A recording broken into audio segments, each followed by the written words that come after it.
Hi guys! Kakadating lang talaga natin ng bahay. Pagod na pagod na pagod na pagod na pagod. Di ba nga, tayo ay nag-Taiwan? So, this is gonna be my first time doing a Taiwan haul. Konti lang naman to guys, hindi naman ako nag-shopping kasi more on talagang gumala lang talaga kami. So, gusto ko lang mapakita sa inyo kung ano yung mga nabili ko sa Taiwan. Let's start guys with my personal stuff. Well, personal na bag na binili ko. Ito siya. This is a cow leather weekender bag. Wala siyang brand guys. Binili ko lang siya sa isang shop sa Jufen Old Street nga ba? Jufen Old Street. Una muna guys. Syempre, dito nakalagay ang aking wipes.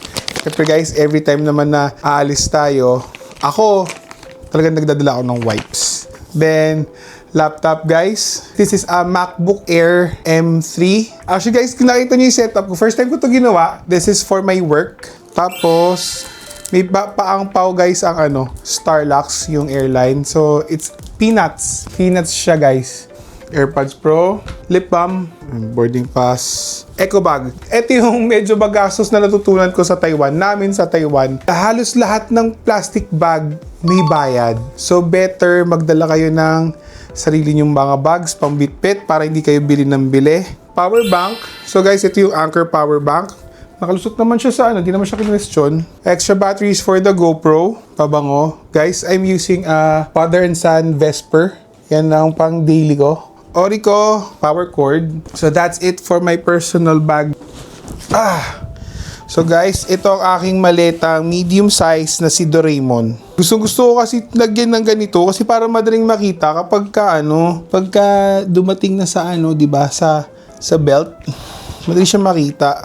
Guys, walang magugulat Tadaan! Guys, ito yung sabihin ko sa Donkey. Kapag sobrang init, pang-spray lang sa katawan. I bought a tea. Makikita nyo naman.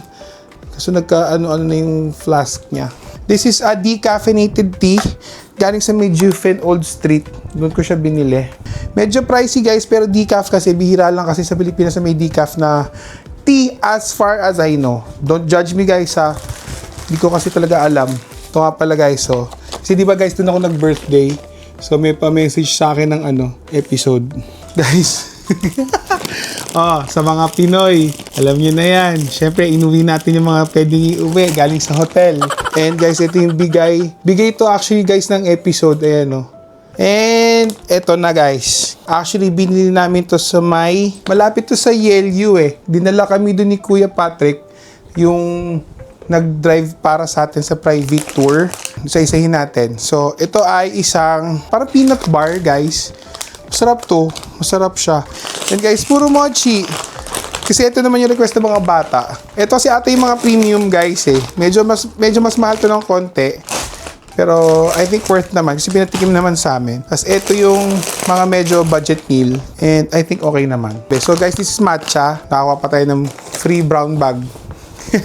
Salted caramel mochi, brown sugar mochi, so mint chocolate chip, boba milk tea mochi, strawberry cheesecake, tiramisu, boba milk tea. Actually guys, ang maganda nga dito, nakakatuwa kasi tumatanggap sila ng peso. Strawberry mochi guys, matcha mochi, marshmallow daifuku, taro mochi, and milk mochi.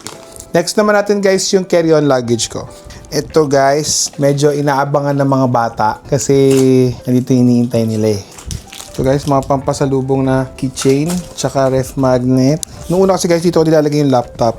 Pero since medyo mabigat na, kailangan ko siya ilipat. Ayan. Ito guys, galing sa Great Panda House sa Taipei Zoo. Bigay sa akin ni Rizel. Thank you, Neng. Guys, may baon akong bidet. Good thing, hindi ko siya nagamit kasi may bidet doon sa hotel na napagstayan namin. Keychain, I don't know, basta galing sa Great Panda House. Tapos, ito ay mga lantern. Ito ay galing guys sa Pop Mart. Bigay sa akin ni Rizel. Nakitan lang ako sa Pop Mart sa may Shimen din guys. Ito ang sa mga bata. Guys, wala akong alam sa Labubu. Basta sabi lang ni Shobe, ito daw. Ayan, this is version 3. Hindi ako sure. Hindi ko kasi sila guys may isama mag-travel kasi ang daming requirements kapag ka minor. Eto guys, may daanan lang kami isang mall. Nabudol ako guys. Whiskey. 6 na piraso to guys. Iba't iba. Yun lang naman ang laman nito guys. Wala na. Yan lang naman na ng mga napamili ko at binigay sa akin. At para sa mga bata, guys, sa food, medyo pricey siya ng konti compared sa Pilipinas. Pero guys, kasi it's all worth it naman. Kasi mas malaki yung serving. Tsaka, hindi sila makanin ha. Puro sila tinapay. Hindi sila makanin. Sa mga hindi sanay magkanin dyan, medyo adjust na kayo. Pagdating nyo ng Taiwan, maghanap kayo ng kanin. Although may option naman ata na may kanin. Pero, sa mga fast food kasi guys, wala akong na-experience. Sa KFC, Zinger, kinain ko. Parang wala naman kasing kanin doon. Special mention nga pala kay Kinis. Nag-recommend siya ng Napoli chicken. Guys, ang sarap doon Napoli na pizza tsaka chicken. Package na kinuha namin is lobster na pizza, supreme pizza, fried chicken. Guys, medyo spicy siya ng konti ha. Then, roasted chicken. Yung roasted chicken medyo lasang Chinese pero masarap siya guys. Ma-herb yung lasa niya. Para sa akin, sulit talaga siya. Nung nagpa-Uber kami ng pagkain, mabilis mag-deliver sa kanila. Hindi tulad sa atin na sa store pa lang ang bagal na. Minsan kasi tumatagal talaga guys sa pagpe-prepare. Parang sa atin kasi parang instead of fast food, minsan slow food eh. Anyway, ito nga pala guys. May kwento nga pala ako guys. Pagkagaling namin sa airport, baka may puntahan pa kami. Guys, actually napag-desisyon na namin na dumaan ng duty free. Kasi parang sa mga batang 90s dyan, lalo na kapag kami mga kamag-anak kayong OFW or mga may kamag-anak kayo sa ibang bansa, pag umuwi, hindi pwedeng hindi dadaan ng duty free. So guys, dumaan kami kasi for how many years, hindi ako nakakapunta ng duty free. And napag-desisyon na namin na why not i-try. Ito lang guys ang nabili ko doon. Ayan. Bumili lang ako ng Royal Dansk.